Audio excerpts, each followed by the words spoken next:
pas besoin de ton amour, j'ai besoin de mon flingue. J'ai pas besoin de ton amour, j'ai besoin de mon flingue. J'ai pas besoin de ton amour, j'ai besoin de mon flingue. J'ai pas besoin, j'ai pas besoin, j'ai pas besoin, j'ai pas besoin. Sean, Ghetto Fabulous Gang, yeah, pour Tupac TV, dédicace au frérot.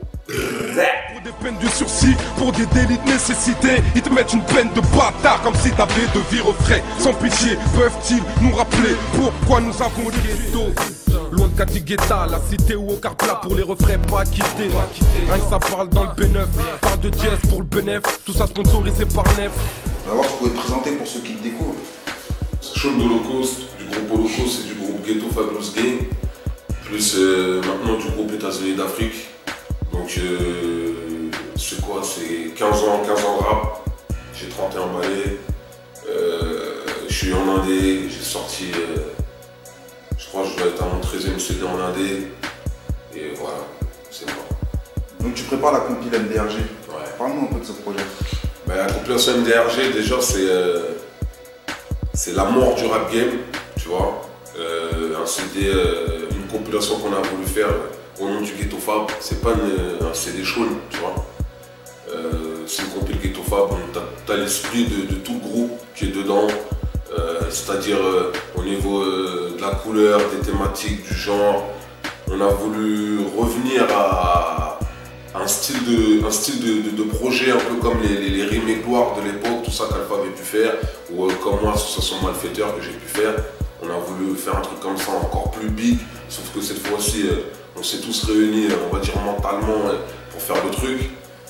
C'est un double CD, que des inédits, il y aura 29 titres, un mélange, je dirais, de nouveaux, d'anciens, d'artistes en devenir, d'artistes déjà confirmés, d'artistes pas encore connus. Mais le but de ce projet-là, c'était vraiment surtout de faire un putain de CD, de faire de la putain de musique. Nous déjà de réussir à retrouver l'essence de l'époque et de ramener un projet, un genre de projet qui se fait plus, tu vois, parce qu'aujourd'hui des grosses compiles avec du monde, de tout horizon par rapport au rap français, ça se fait plus. Donc nous on a voulu faire ça, on a réussi à réunir quasiment tous les gens qu'on voulait, si ce n'est tous les gens qu'on voulait. Et voilà, donc voilà, un putain de projet. Je tiens vraiment à dire que, à mon sens, c'est un des meilleurs projets sur lesquels j'ai pu travailler vraiment depuis que je grave. Je suis grave fier de ce projet et je suis convaincu qu'il va faire extrêmement mal. Extrêmement mal, frère. Voilà. Le premier extrait de ce projet, enterrez-moi dans ma thèse. Explique-nous dans quel contexte tu as écrit ça. Parce que nous, en tant qu'auditeurs, on a l'impression que c'est un peu une mise au point pour le rap français, plutôt le rap français. Bah en fait, déjà, c'est du Ghetto Fab, c'est du Sean. Maintenant, le truc, il était qu'on voulait ramener un truc un peu plus sombre que ce qu'il fait en ce moment. Et puis ça ramène un peu à mon concept aussi, parce que tout le monde sait que je fais beaucoup du rap de cité, tu vois. Et voilà, c'est pour dire que voilà, à l'heure où tout le monde parle de Miami, des États-Unis, de capitalisme, tout le monde apparemment parle de Zéo, tout le monde a du Zéo aujourd'hui, on dirait, je sais pas. Bref, ben, moi c'est un contre-courant comme d'habitude, tu vois. Enterrez-moi pas à Miami ou je sais pas où, vas-y enterrez-moi dans ma tête, c'est pour dire, tu vois, je suis un mec d'en bas et je reste d'en bas. C'est l'endroit que je connais le mieux, c'est l'endroit où je me sens le mieux, pourtant je suis pas d'ici, tu vois, mais c'est une réalité. Et voilà, donc mise au point, ouais, si les gens le prennent comme ça, tant mieux, hein. De toute façon à chaque fois que je rappe, le but c'est que ce soit une mise au point, frère, tu vois. Donc ouais, je veux bien une mise au point. Et là, tu as ton 12e CD, CD Sean. Pourquoi, parce que tu es quelqu'un de confirmé quand même dans le milieu, pourquoi choisir d'avoir une telle productivité? Parce que c'est toujours comme ça que j'ai fonctionné. Tu as vu, depuis le début, Ghetto Fab, on a toujours été obligé d'être surproductif pour exister. Étant donné qu'on est en indé et que, tu vois, même un artiste aujourd'hui qui sort un album, au bout de un mois après l'album, on l'entend plus, on ne sait plus qu'il existe, tu vois, jusqu'à ce qu'il revienne. Alors imagine nous en tant qu'indépendants, alors qu'ils ont une grosse exposition, donc on se doit toujours sortir grave des projets. Je suis dans cette dynamique-là et puis j'ai appris comme ça, tu as vu, donc pour moi c'est normal. Et même des fois je considère que je fais pas assez, tu vois. Mais c'est l'étiquette Ghetto Fab aussi, tu vois. On est extrêmement productif, on a toujours été. Quand tu regardes bien, si tu dois faire un podium, les 3 artistes qui ont sorti plus d'albums dans le rap français, sur le podium, les 3, c'est des Ghetto Fab, tu vois. C'est Alpha, Roscoe et moi. Il n'y a pas un seul artiste qui a sorti plus de CD que moi, mis à part Alpha ou Roscoe, vice versa, tu vois ce que je veux dire. Donc voilà, nous, c'est notre éthique, on est comme ça et on ne peut pas changer. Moi, je suis encore sur 2-3 autres projets qui arrivent et ça continuera comme ça parce que j'ai plus de force, frère, tu vois. Mais je suis déterminé, en plus, à mettre de la bonne musique, montrer que je suis différent, que le son il est là, que la qualité elle est là, que je suis pas un rappeur au rabais. On a vendu nos trucs sur Clientcourt, on en est fiers, on continue toujours. Flingue Virgin, ouais. iTunes, ouais.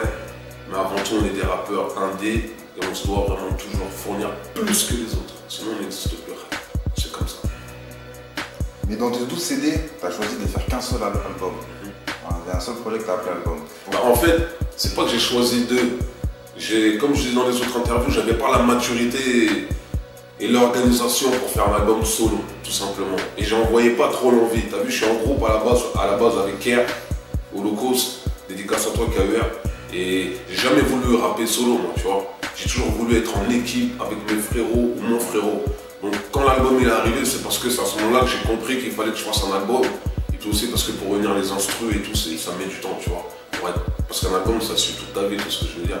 Et surtout un premier album, donc j'ai mis du temps aussi par rapport à la logistique, l'organisation, mais j'ai pas choisi, ouais, je le sors. Non, si j'avais eu l'esprit pour le sortir avant, je l'aurais fait. Je l'avais pas, je m'en battais un peu les couilles. Et quels ont été les retours par rapport à cet album? Bah écoute, c'est un album qui a été bien reçu, mais moi, ce dont je me rends compte, c'est que les gens, j'ai sorti en 2011, je crois. C'est l'année dernière, à peine qu'ils ont commencé à comprendre l'album. Qu'il a commencé à décoller un peu dans la bicrave, tu vois. Et voilà, donc, mais ce que j'en retiens, c'est que c'est un album qui t'écoute même dans le pays. Franchement, je suis fier. Pour moi, mon album, il encule tous les albums. Je te le dis clairement. Et on est tous d'accord dans l'équipe, en tout cas, pour... Déjà, quand la famille est valide, c'est l'essentiel. Mais je suis fier de mon album parce que j'ai fait tout ce que je voulais faire dedans. Et on a un autre encore qui va arriver, qui sera, Inch'Allah, encore meilleur. Tu vois, c'est le but. Et dans tous les projets que tu as pu faire, dans toutes les compiles, on a pu remarquer que tu as pratiquement invité tout le rap français. Mais on remarque aussi que, tu vois, inversement, tu n'es pas trop invité sur les projets des autres. Comment tu prends ça et comment tu peux expliquer ça? Bah voilà, pour être franc et gros, je m'en bats complètement les couilles, tu vois. Parce que si je l'attends qu'on m'invite pour être bien et pour sortir des trucs, genre je serais pas là à vous parler. Après, dans un second temps, je sais pas, comme je disais dans une interview, peut-être que les gens, il y a un truc qui les dérange chez moi au final, donc je sais pas, en premier plan, ils m'aiment bien, mais après, je sais pas, mais je m'en bats les couilles, frère. Voilà. Je m'en fous, on est dédicace de tous, hein. Franchement, j'en ai rien à parler, frère. Voilà.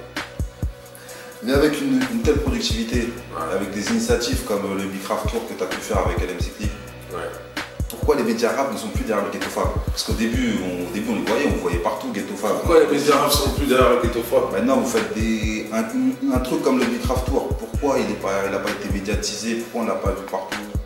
Mais je pense que parce que peut-être qu'avec le temps aussi, les médias sont vraiment entrés dans le délire où il faut qu'on joue qu'avec des gens signés parce que, je sais pas, peut-être pour leur évolution, pour leur poche, pour leur finance, je sais pas. Je peux pas dire pourquoi les médias. Je sais pas, franchement, je sais pas. Encore une fois, je m'en bats les couilles, moi, de ça. Tu vois? Parce que le plus important, c'est ça. Qu'est-ce que ça nous fait, nous? On s'en bat les couilles, t'as vu, on est en fait le truc. Après, et puis les médias, en plus, en même temps, tu dis ça, mais les médias, on n'a jamais été non plus. Non, tu vois, quand je dis les médias, moi je parle plus des médias rap, entre guillemets, tu vois. Les sites rap, les sites. Bah, vas-y, donne-moi des noms. Bah, des noms comme moi, je me rappelle, Bouscapé, avant, ils mettaient beaucoup de Ghetto Fab. Bah, Bouscapé, moi, j'ai décidé de plus travailler avec eux parce que leur tarot, tu vois, leur prix, j'aimais pas. Et j'ai fait parmi des premiers à leur donner un billet. Tu vois, j'ai fait parce que tout travail mérite salaire et du jour au lendemain, je reviens, le truc, il a flambé x8, tu vois. Je suis un indépendant, je peux pas me permettre, frère, tu vois. Si je suis une maison d'esprit, je peux te... Et encore même là, je vais dire quand même calme, tu vois. Donc de par ça et de par leur attitude, j'ai vu qu'ils commençaient à plus booster les artistes en major que les indés. Ah, nous on a décidé de plus travailler avec eux. Après, l'histoire elle est assez longue, mais voilà, globalement c'est ça, tu vois. Mais tu penses pas que le Ghetto Fab il est marginalisé? Parce que comme dernièrement, j'ai vu que vous avez pu afficher les preuves comme quoi vous étiez plagié par exemple par Uncut. Ouais. Mais ça aussi personne n'en parle. Alors que ça aurait pu faire une grande crise, un grand débat. Mais c'est passé quasiment inaperçu. Bah ouais, après, frère, encore une fois, t'as dit, si après les médias ils nous calculent pas, ça peut pas émerger, ça peut pas circuler comme je sais pas quoi. En tout cas, une chose est sûre, ils font du plagiat. Après, tu vois l'interview, bah, tu sors au courant que Uncut fait du plagiat, tout simplement. Après, encore une fois, nous on dit, tu crois pas, c'est pas notre problème. Comme tu as dit, les preuves étaient là, vous avez vu. Frère, je sais pas, qu'est-ce que je te dis, hein, peut-être. Le problème, en fait, je crois que déjà, nous, Ghetto Fab, on doit déranger. C'est obligé. On doit déranger. Après, c'est pour ça qu'il y a des actions comme ça contre nous. On essaie de nous mettre de déco, on essaie de reprendre nos concepts, de les refaire à grande échelle. Tu vois, parce qu'il faut bien regarder, si les gens ils ont l'esprit critique, vous regardez bien, il y en a beaucoup qui ont repris nos concepts pour les faire à grande échelle. On leur dit rien, alhamdoulilah, ça veut dire que nous on est dans le vrai. Mais frère, essayez pas de gâter nos finances, t'as vu, parce qu'après ça on remonte dans l'ordre d'autres choses, tu vois. Mais on me dit faut que ça soit. On me dit c'est peut-être flatteur, tu devrais prendre ça devrait être flatteur. Non, c'est pas flatteur, je m'en bats les couilles. Mais frère, ils font du plagiat sur Ghetto Fabulous Game, sur le textile. Les pauvres. Ils sont réduits à ça, t'as vu, mais tout a une fin. Tout le monde, tout descend. Tout simplement. Et avec un album concept comme États-Unis d'Afrique, ouais. Qu'est-ce que vous espérez apporter ou créer dans le rap? C'est une chose inédite. Bah en fait, t'as vu, nous, on voulait aussi ramener l'esprit de quand le rap, moi j'ai connu le rap, il y avait Mafia Tressé, il y avait Mafia Quinfri, il y avait le Secteur A. Et les jeunes aujourd'hui qui ont 20 ans, ils n'ont pas connu ça, tu vois. Alors ramener ça, et puis nous aussi, c'est un plaisir entre nous de se réunir. Mais ça, c'est un autre sujet, tu vois. Je pense que on en parlera vraiment en temps et en heure. Là, pour moi, c'est la mort du rap game, tu vois. Voilà, le CD arrive le 22 avril. On a réuni du monde, t'as vu, tu peux avoir Taniron solo, t'as McGregor, t'as le Raluciano, t'as Kazé, Blancoc la Dream Team, t'as Sogoff, t'as Ixo, t'as tout États-Unis d'Afrique, c'est-à-dire Sazanizi, Hype, Yoshi, Nico, LMC Click, moi, t'as qui encore, t'as McGregor, t'as AB aussi qui est là. Franchement, ce projet-là, laisse tomber, la vérité, je vous promets, hein, très sincèrement. Ce projet va faire extrêmement mal parce que vraiment là, putain, le rap sale comme ça il n'y en a plus parce qu'aujourd'hui tout le monde veut faire du rap doux pour gratter, nous on s'en bat les couilles, tu vois. Donc on a fait du rap sale et on est allé loin dans ce concept là. Mais à part ça aussi il y a de la réflexion comme d'habitude. Il y a des morceaux aussi qui vont piquer peut-être certaines personnes qui vont se reconnaître négativement. Mais voilà, on a voulu encore amener de la sincérité, de la vérité. Il y a trop de monde dans la vérité, je suis trop fier de ce CD. Iron, ça, regardez, enterrez-moi dans ma tête, ça nous a fait un truc de fou. Iron, il a fait un retour qui rappait plus, tu vois. Pour nous, il l'a fait, je le remercie. Il nous a rappé ça salement. T'as Dioxide aussi qui est en solo dedans, t'as Joey Steel. T'as Esprit Noir aussi qui nous a fait un truc de ouf. T'as Dossé aussi. T'as Neo Clash. Sofiane, je sais pas si je l'ai déjà dit. Putain, il y a trop de gens, je peux pas citer tout le monde, tout ce que je veux dire, je vous promets, les frérots, les sœurs, ce CD-là, on va tout brûler en vrai, de chez vrai. Et je pense que déjà, jusqu'au premier titre, vous avez compris que ça sonnait autre que ce qu'il y a en ce moment. Et ça sonnera autre que ce qu'il y a en ce moment. Il y a vraiment des putains de titres. Il y a Alino aussi qui est venu, qui a posé, qui a fait un putain de couplet. T'as Fedaz aussi qui a posé. Laisse tomber. T'as le petit frère Dingo aussi qui était là. Je peux pas dire tout le monde, mais putain, je suis vraiment pressé de vous faire écouter le bordel, la vérité. Et je vous promets que demain, un mec qui me dit j'ai pas aimé ton CD, voilà, ça me fera rien, parce qu'il est tellement patate ce CD que personne ne peut me faire penser le contraire en vrai.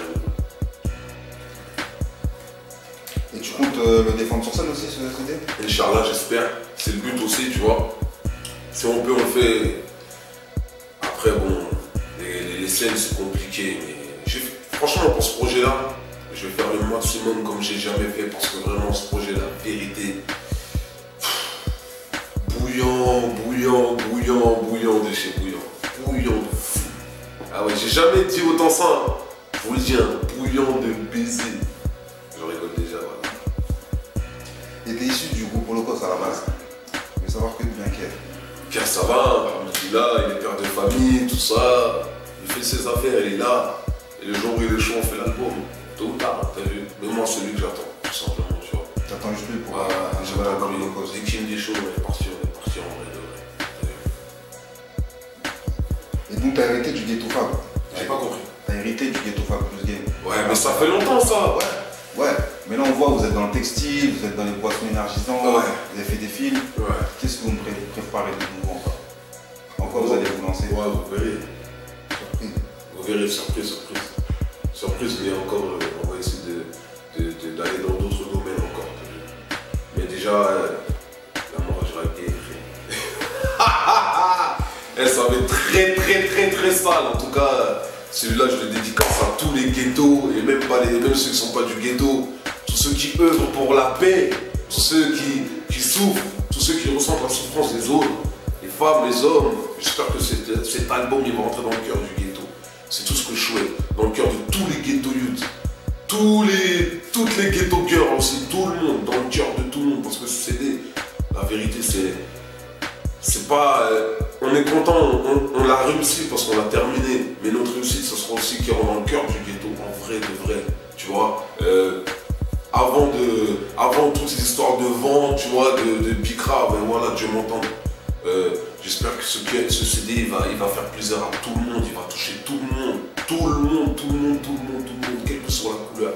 On l'a fait vraiment avec notre envie de nous dépasser nous-mêmes et de dépasser le rap français, tu vois. Et dans le style ghetto. Et je pense que franchement on l'a fait, frère. On l'a fait. Et t'es l'un des seuls qui parle ouvertement de l'industrie, des déboires, tout ça. Ouais. Je veux savoir ce que tu penses de la nomination de Oumar de Golden Music en directeur artistique de Def Jam France. Je pense que ça va changer, c'est une bonne chose, ça va changer quelque chose. Bah écoute, t'as vu, je vais parler en ancien qui est là depuis longtemps et en mec qui croit pas aux bisounours, tu vois. Je suis très content qu'il ait été nommé ainsi. Félicitations à toi frérot, voilà, t'as vu. Je te souhaite de réussir dans tout ça. Moi tout ce que j'irai c'est maintenant, on verra en temps comment le groupe sera, tu vois. On peut pas. On a espéré plein de fois frère. Il y a plein de mecs qu'on a espéré se retrouver à gauche ou à droite, en haut. Et ça s'est pas passé comme prévu. Donc voilà, moi j'espère en tout cas qu'il fera les bons choix pour la musique, pour que la musique avance et pour que tout le monde ait accès à une bonne musique, tu vois. Une bonne musique, c'est-à-dire qu'on ne choisit pas tout le temps les mêmes, que ça soit vraiment l'essence du rap même. Donc, Oumar Gino, frérot, Inch'Allah, tu fais tous les bons choix. Tu me choisis pas, ça ne veut pas dire que tu as fait un mauvais choix, tu vois. Tu vois ce que je veux dire. Mais voilà, je te demanderai vraiment d'être vraiment pour le hip-hop et pour le vrai hip-hop que tu connais, parce que je sais que tu connais le rap, frère. J'ai vu comment tu travailles tes trucs et je sais que tu connais la musique. Donc c'est déjà un bon truc. Maintenant pour la suite, on peut pas encore, je vais pas commencer à polémiquer ou tu vois, on verra en temps en heure. On va passer aux questions des internautes. Alors il y a Akanono Di Bruno qui dit qu'il kifferait que tu fasses plus de concerts. Il demande si tu as une date de prévue sur l'île. Non, moi aussi j'aimerais faire plus de concerts, mais grâce à toi, j'ai pas de date sur l'île pour le moment, mais si on a sur mon Twitter, show GFG, bah il y a toutes les infos. Il y a DJ Fatbaz qui demande avec qui tu aimerais faire un featuring. Ah, c'est qui t'a jamais posé. Avec ROH2Z. Avec Rof. Ah, c'est un artiste que j'aime beaucoup. Que tout Ghetto Fab, nous-mêmes, on apprécie beaucoup, tu vois. Alpha, Roscoe, Kerr, moi. Et c'est celui que j'aime beaucoup, voilà. Donc j'aimerais bien rapper avec ce mec-là. C'est un mec que j'ai rencontré, j'étais jeune, tu vois, j'étais plus jeune. Il avait l'attitude que j'espérais qu'il aurait eu en tant que grand, tu vois, à l'époque. Et ça serait vraiment un honneur de rapper avec ce mec-là. Voilà. Et la dernière, il y a Vince Machiavelli qui demande si dans un de tes prochains projets, tu prépares une collaboration avec Caris. Non, mais Inch'Allah, qui sait, pourquoi pas, hein, t'as vu, j'ai vu son clip sortir Zo, 93 frère. 93. Qu'est-ce que tu veux que je dise? Je peux pas être contre 93 frère, c'est chez nous. 93, sale, comme il se doit. Avec des frères noirs comme moi. Tu vois? Nous on n'est pas des tismés ou clairs beaux gosses, tu vois. Noir sa grand-mère. Déter. Donc voilà. Pourquoi pas, ça serait grand plaisir en tout cas. La mort du rap game le 22 avril. Très sérieusement, celui qui a pas ce CD et qui va pas l'acheter. Et attention, l'indépendant, encore une fois, si on ne l'achète pas, c'est compliqué de faire nos projets. Donc j'espère que vous allez vraiment nous soutenir, que vous allez ressentir tout ce qu'on a voulu faire émaner de ce CD. Dédicace à tous ceux qui nous aiment, tous ceux qui nous aiment pas. Dieu est grand et force à vous, Salah. Tiens.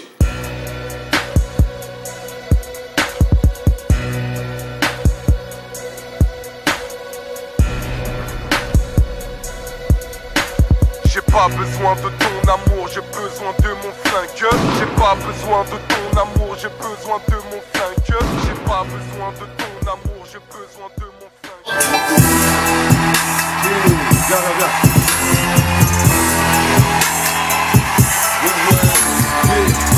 Back TV, la mort du rap game. 22 avril dans les bacs, chaîne de logo, c'est le fondateur. Ghetto Fab Gang, Ghetto Fab Gang, Ghetto Fab Gang, Ghetto Fab Gang. Élevé à la cafri, je crains Dieu le daron et ça chicote. Si je fume un keuf, je me ferai des gourmettes avec ces menottes. Ils croient que parce qu'ils sont thug, leurs sœurs peuvent pas être des salopes. Nos vies c'est du suicide comme briser Zaya sans capote.